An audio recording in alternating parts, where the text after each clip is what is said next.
investigate the January 6th attack on the United States Capitol will be in order. Without objection, the chair is authorized to declare the committee in recess at any point. Pursuant to House Deposition Authority Regulation 10, the chair announces the committee's approval to release the deposition material presented during today's hearing. Good afternoon, and may God bless the United States of America. 4 months ago, this committee started to present our findings to you, the American people. From the beginning, we understood that some people watching those proceedings would wrongly assume that the committee's investigation was a partisan exercise. That's why I asked those who were skeptical of our work to simply listen to the evidence, to hear the testimony with an open mind, and to let the facts speak for themselves before reaching any judgment. Over the course of these hearings, the evidence has proven that there was a multi-part plan led by former President Donald Trump to overturn the 2020 election. Donald Trump lost his bid for re-election, as shown from the testimony of some of the president's closest allies and advisors. Donald Trump knew he lost. Despite this knowledge, Donald Trump went to court to contest the 2020 election, and he lost in court. The Electoral College met and declared Joe Biden the winner, yet Donald Trump continued to pull out all the stops in his attempt to stay in power. What Donald Trump proceeded to do after the 2020 election is something no president has done before in our country. In a staggering betrayal of his oath, Donald Trump attempted a plan that led to an attack on a pillar of our democracy. It's still hard to believe. But the facts and testimony are clear, consistent, and undisputed. How do we know this? How have we been able to present such a clear picture of what took place? Because of the testimony we've heard and that we have presented to you through these proceedings, because of the documentary evidence we've gathered and also made available directly to you, the American people. When you look back at what has come out through this committee's work, the most striking fact is that all this evidence comes almost entirely from Republicans. The evidence that has emerged did not come from Democrats or opponents of Donald Trump. Instead, look at who's written and testified and produced evidence. Who has that been? Aides who've worked loyally for Donald Trump for years, Republican state officials and legislators, Republican electors, the chairwoman of the Republican National Committee, political professionals who worked at the highest levels of the Trump campaign, Trump appointees who served in the most senior positions in the Justice Department, President Trump's staff and closest advisors in the White House, members of the President Trump's family, his own White House counsel. I've served in Congress a long time. I can tell you it's tough for any congressional investigation to obtain evidence like what we've received, least of all such a detailed view into a president's inner circle. And I want to be clear, not all these witnesses were thrilled to talk to us. Some put up quite a fight, but ultimately the vast majority cooperated with our investigation. And what we've shown you over the last 4 months has been centered on the evidence that has come overwhelmingly from Republican witnesses. So I say to you again, as I did in June, this investigation is not about politics. It's not about party. It's about the facts, plain and simple. And it's about making sure our government functions under the rule of law as our Constitution demands. Today, as in previous proceedings, my colleagues and I will present new evidence. That includes new testimony from additional Republicans who served in the Trump administration, never before seen footage of congressional leaders on January 6th working to coordinate the response to the violence and ensure the people's business went forward. New materials produced to the committee by the Secret Service, details about the ongoing threat to American democracy. Today's proceeding will also be grounded in the facts, but it won't look exactly like all our other hearings. We'll also take a step back and look at the evidence in a broader context, providing a summary of key facts we've uncovered. Facts relevant to former President Trump's state of mind, about his motivation, and about his intent. What did President Trump know? What was he told? What was his personal and substantial role in the multi-part plan to overturn the election? For those of you who've watched our prior hearings, some of this evidence will look familiar. For those of you tuning in for the first time, we'll summarize some of the most important facts, and we'll urge you to go online and watch our hearing in full. There's one more difference about today. Pursuant to the notice circulated prior to today's proceedings, we are convened today not as a hearing, but as a formal committee business meeting, so that in addition to presenting evidence, we can potentially hold a committee vote on further investigative action based upon that evidence. Before we get to that evidence, I'd recognize our distinguished Vice Chair, Ms. Cheney of Wyoming, for any opening statement she'd care to offer. Thank you very much, Mr. Chairman. Much has happened since our last public hearing on July 21st. As the chairman mentioned, we've received new and voluminous documentation from the Secret Service, which we continue to analyze. We've received new witness testimony, including about efforts to obstruct our investigation and conceal key facts. And according to public reporting, the Department of Justice has been very active in pursuing many of the issues identified in our prior hearings. Our committee may ultimately decide to make a series of criminal referrals to the Department of Justice, but we recognize that our role is not to make decisions regarding prosecution.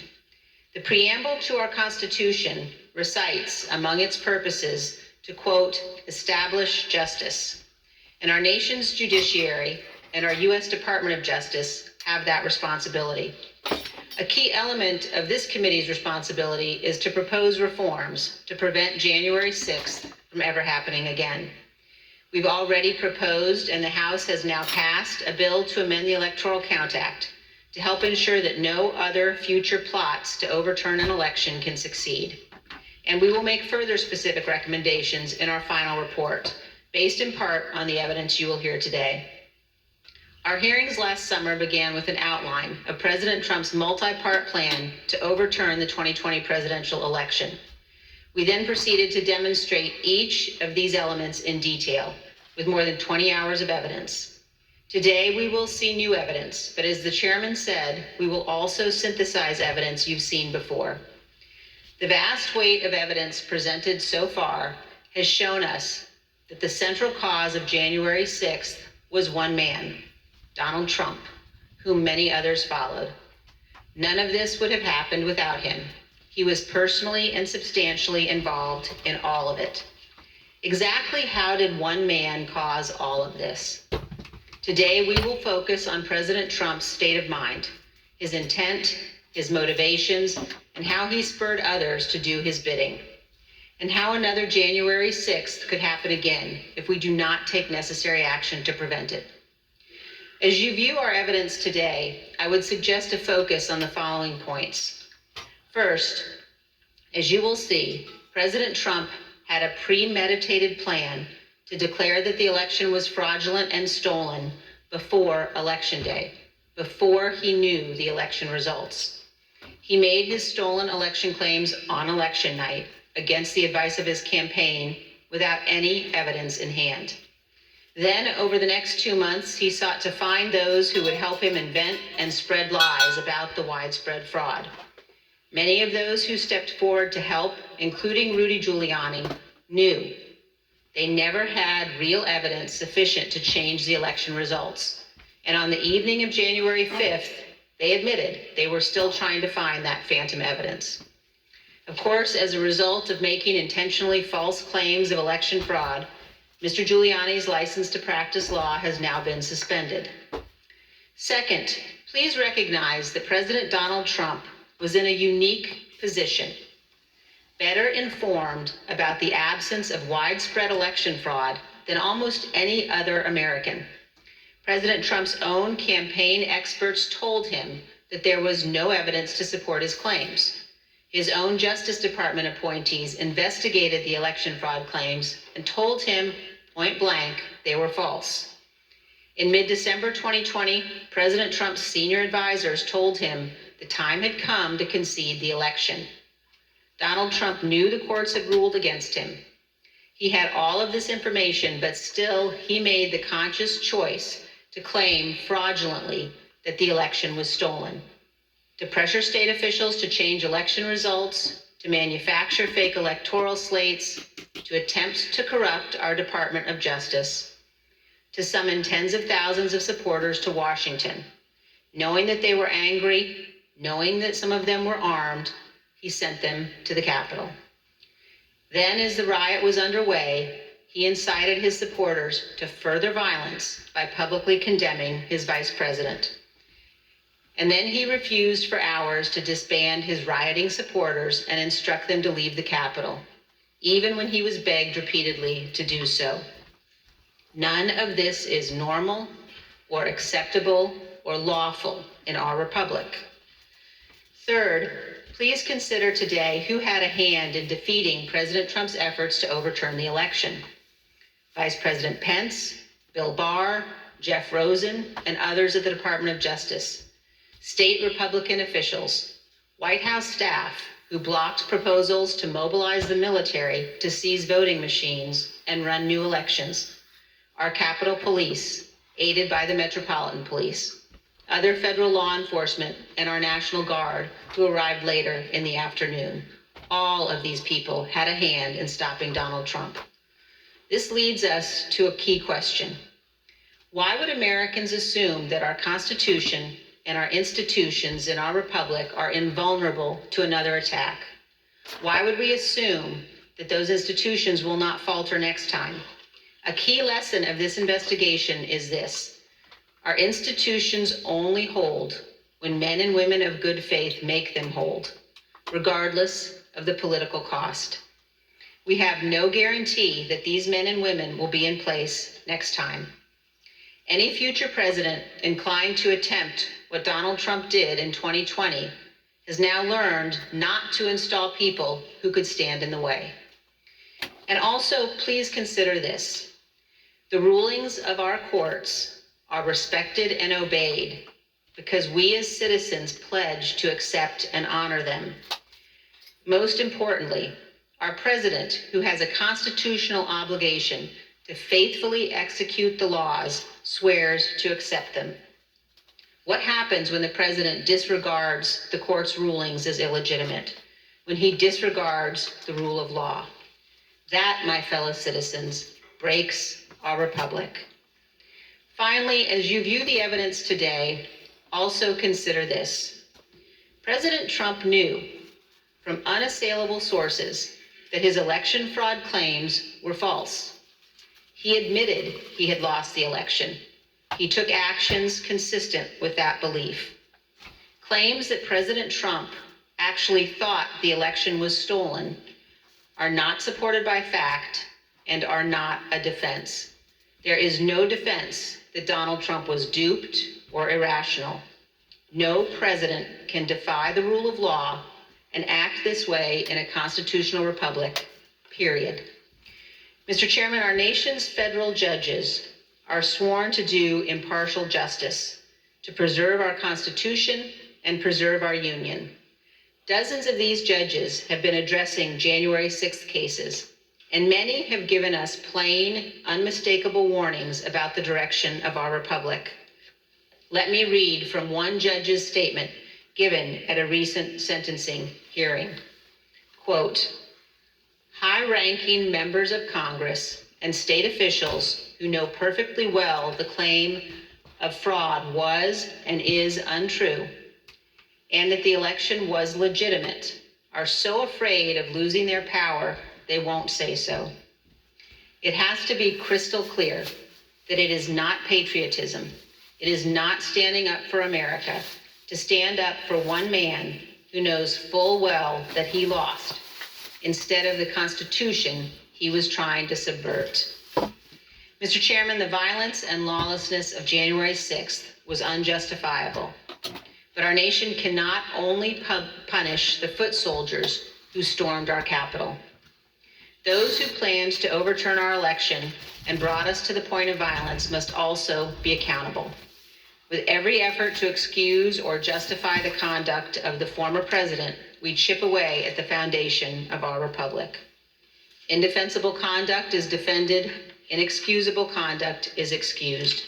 Without accountability, it all becomes normal and it will recur. So as we watch the evidence today, please consider where our nation is in its history. Consider whether we can survive for another 246 years. Most people in most places on earth have not been free. America is an exception. And America continues only because we bind ourselves to our founders' principles, to our Constitution. We recognize that some principles must be beyond politics, inviolate, and more important than any single American who has ever lived. Thank you, Mr. Chairman. I yield back. Without objection. I want to end right there. I wish that I had enough time to be able to view all of this in response towards putting it on some of my Facebook or YouTube platforms.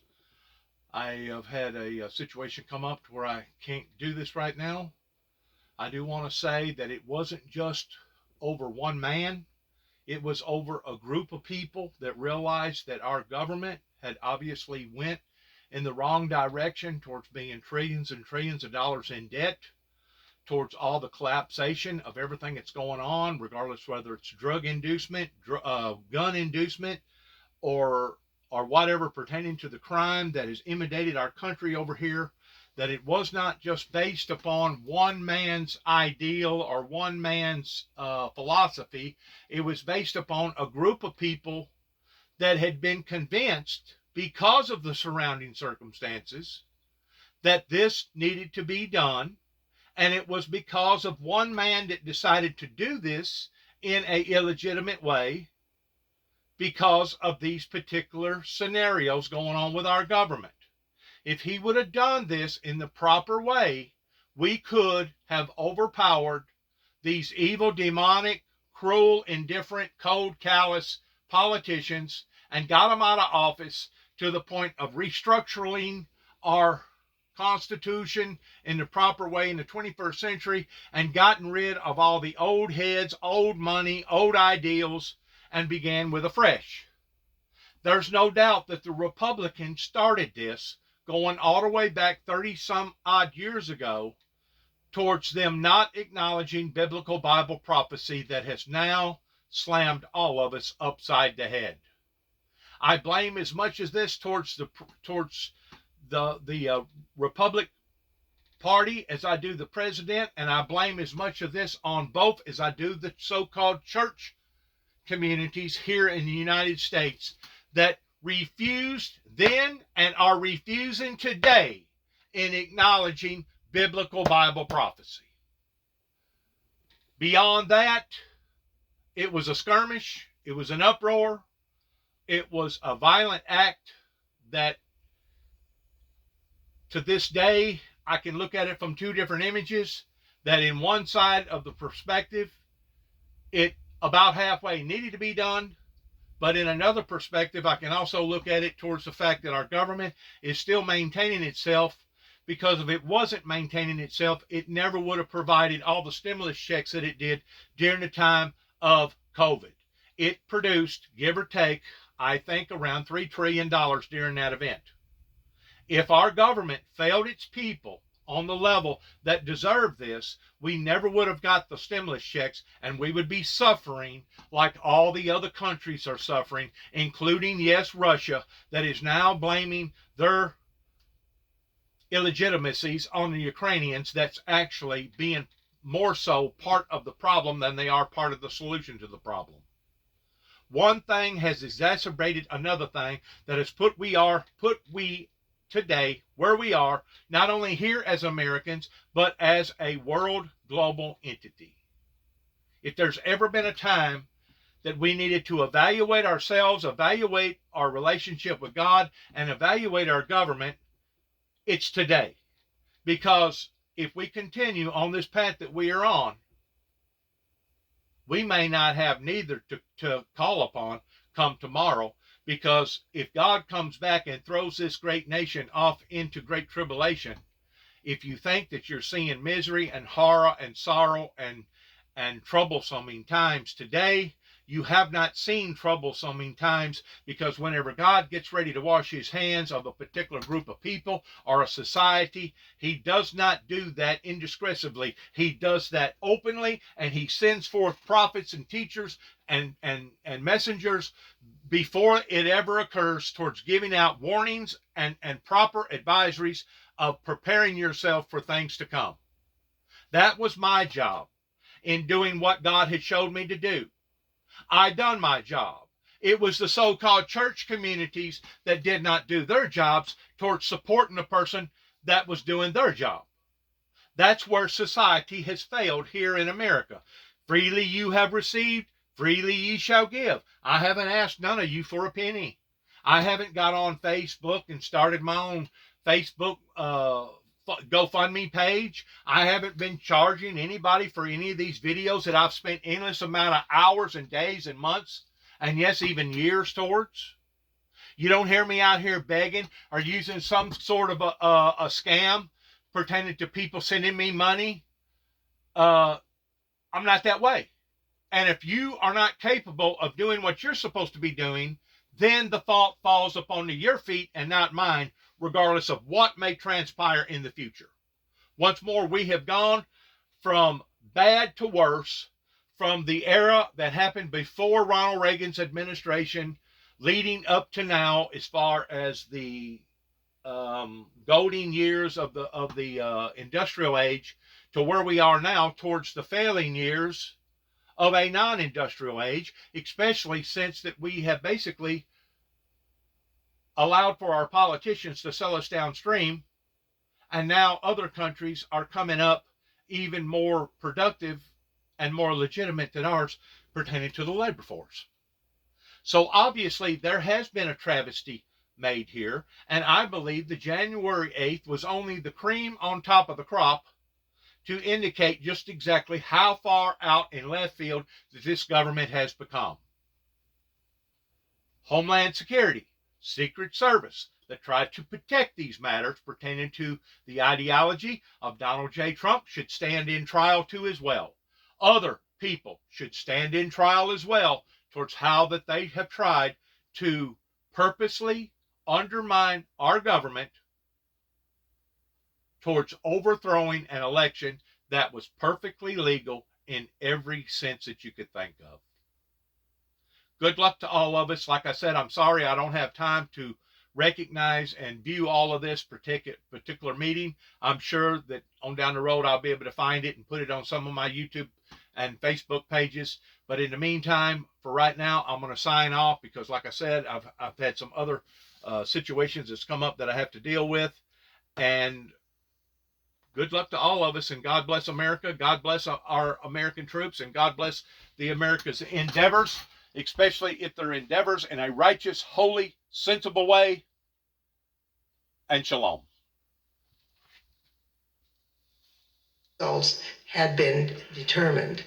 In the course of our investigation, we also interviewed Brad Parscale, President Trump's former campaign manager. He told us he understood that President Trump planned as early as July that he would say he won the election even if he lost. And just a few days before the election, Steve Bannon, a former Trump chief White House strategist and outside advisor to President Trump, spoke to a group of his associates from China and said this. And what Trump's going to do is just declare victory, right? He's going to declare victory. But that doesn't mean he's the winner. He's just going to say he's the winner. The Democrats, more of our people vote early that count. Theirs voted mail. And so they're going to have a natural disadvantage, and Trump's going to take advantage of it. That's our strategy. He's going to declare himself a winner. So when you wake up Wednesday morning, it's going to be a firestorm. Also, if Trump is losing by 10 or 11 o'clock at night, it's going to be even crazier. No, because he's going to sit right there and say they stole it. Agree. I'm directing the Attorney General to shut down all ballot places in all 50 states. It's going to be no. He's not going out easy. If Biden's winning, Trump is going to do some crazy shit.